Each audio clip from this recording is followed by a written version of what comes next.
Society redevelopment बिल्डरला देण्याची घाई करताय, 1 मिनिट थांबा.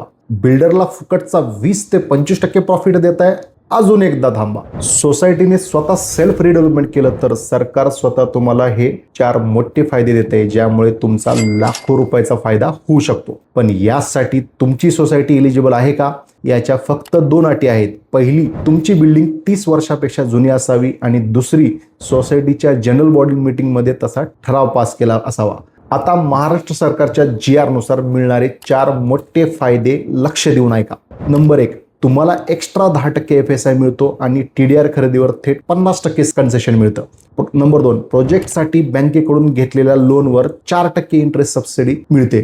महापालिकेचे प्रीमियम्स आणि GST मध्ये मोठी सवलत मिळते. आणि सर्वात महत्त्वाचं, नवीन घराच्या PAAA अग्रीमेंटसाठी फक्त 1000 रुपये नाममात्र स्टॅम्प ड्युटी लागते. थोडक्यात सांगायचं तर बिल्डरला प्रॉफिट देण्यापेक्षा सोसायटीने स्वतः कंट्रोल घेतल्यास ट्रान्सपरन्सी आणि तुमचा फायदा वाढतो. ही अतिशय प्रॅक्टिकल माहिती आहे. हा व्हिडिओ आत्ताच तुमच्या सोसायटीच्या WhatsApp ग्रुपवर शेअर करा आणि सेव्ह करून ठेवा. धन्यवाद.